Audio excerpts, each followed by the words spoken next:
Assalamualaikum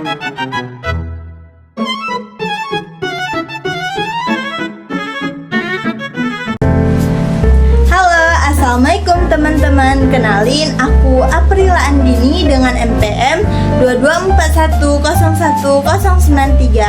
Aku dari jurusan Kesehatan Masyarakat. Kali ini aku akan jelasin sedikit tentang screening dan uji diagnostik. Nah, screening dan uji diagnostik ini merupakan dua metode penting dalam sistem kesehatan masyarakat yang membantu mendeteksi penyakit sejak dini dan memastikan diagnosis secara akurat. Check it out! Dalam kesehatan masyarakat, screening dan uji diagnostik ini memiliki peran penting dalam mendeteksi penyakit lebih awal serta memastikan diagnosis yang akurat. Screening bertujuan untuk menyaring individu yang mungkin memiliki resiko penyakit, sedangkan uji diagnostik digunakan untuk menegakkan diagnosis dan menentukan langkah pengobatan yang tepat. Nah, terkadang screening dan uji diagnostik ini sering disalahartikan teman-teman sebagai hal yang sama, padahal keduanya itu memiliki perbedaan berdasarkan baik dari segi tujuan, metode, maupun penggunaannya dalam pelayanan kesehatan. Nah, untuk pengertian screening adalah proses penyaringan atau penapisan yang digunakan untuk mengidentifikasi individu yang memiliki resiko penyakit namun belum menunjukkan adanya gejala. Ciri-ciri screening itu dilakukan pada populasi yang tampak sehat, hanya memberikan probabilitas bukan kapasitas penyakit, biasanya menggunakan metode yang murah dan cepat. Yang terakhir, memerlukan konfirmasi melalui uji diagnostik jika hasilnya positif. Untuk pengertian uji diagnostik adalah metode pemeriksaan yang digunakan untuk menegakkan diagnosis suatu penyakit setelah adanya dugaan atau hasil screening ini menunjukkan hasil yang positif atau munculnya gejala klinis. Untuk ciri-cirinya dilakukan pada individu yang menunjukkan gejala atau hasil screening yang positif. Yang kedua, memberikan kapasitas apakah seseorang benar-benar menderita penyakit tertentu. Yang ketiga, biasanya menggunakan metode yang lebih spesifik dan akurat. Yang terakhir, prosesnya biasanya lebih mahal teman-teman dan memerlukan waktu lebih lama dibandingkan screening. Nah, untuk perbedaan antara screening dan uji diagnostik dapat dilihat dari berbagai aspek. Yang pertama, tujuan. Screening bertujuan untuk deteksi dini penyakit sebelum munculnya gejala. Sementara uji diagnostik bertujuan memastikan diagnosis pada individu yang dicurigai memiliki penyakit. Yang kedua, populasi. Screening dilakukan pada populasi orang yang sehat namun bisa jadi berisiko. Sementara untuk uji diagnostik ini populasinya orang dengan gejala atau hasil screening yang positif. Aspek ketiga yaitu akurasi. Screening relatif lebih rendah akurasinya, sementara uji diagnostik akurasinya lebih tinggi. Nah, kalau untuk biaya yang terakhir, screening ini cenderung lebih murah dan mudah dilakukan, sementara uji diagnostik ini lebih mahal dan memerlukan waktu yang khusus dan lama. Nah, untuk tujuannya, screening dan uji diagnostik ini memiliki tujuannya masing-masing. Nah, untuk tujuan umum screening yaitu mendeteksi penyakit secara dini sebelum berkembang atau lebih lanjut. Nah, untuk tujuan khususnya menurunkan angka kematian akibat penyakit kronis, memungkinkan pengobatan secara lebih awal dan lebih efektif.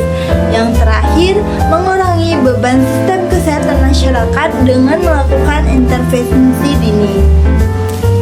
Sementara itu, tujuan uji diagnostik yang pertama menentukan diagnosis penyakit dengan kepastian yang lebih tinggi. Yang kedua, menentukan perencanaan pengobatan yang lebih tepat. Yang ketiga, mengidentifikasi komplikasi penyakit yang sudah terjadi. Yang terakhir, membantu penelitian dan studi epidemiologi dalam memahami pola penyakit. Nah, ada 3 dasar uji diagnostik.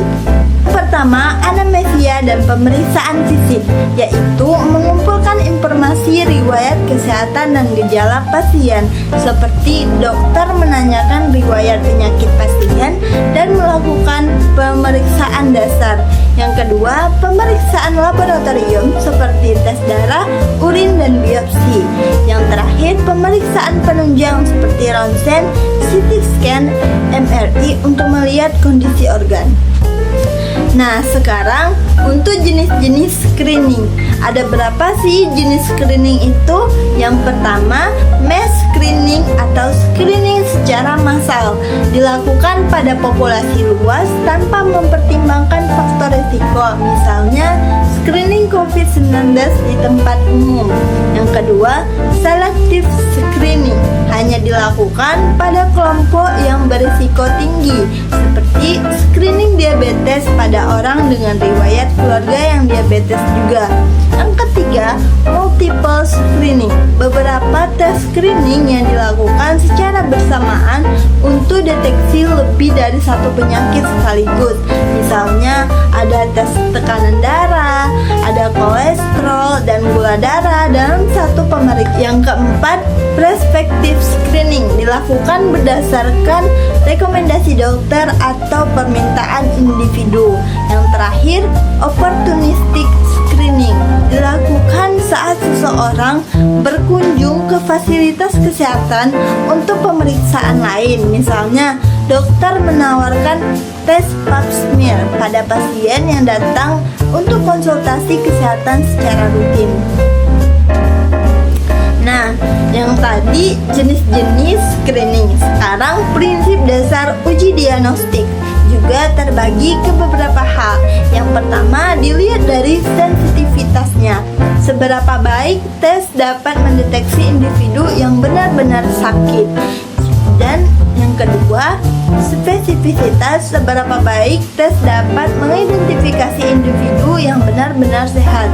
Yang terakhir, PPV dan NPV, yaitu probabilitas seseorang dengan hasil tes positif atau negatif benar-benar memiliki atau tidak memiliki penyakit.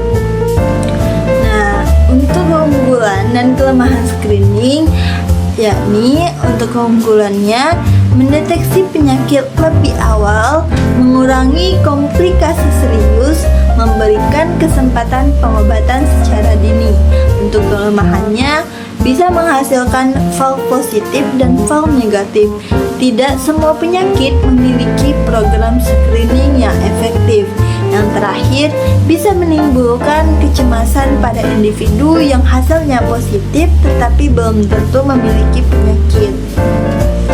Adapun uji diagnostik juga memiliki keunggulan dan kelemahan. Yang keunggulannya memberikan kepastian diagnosis, menjadi dasar perencanaan terapi, dan terakhir akurasinya tinggi dibandingkan dengan screening.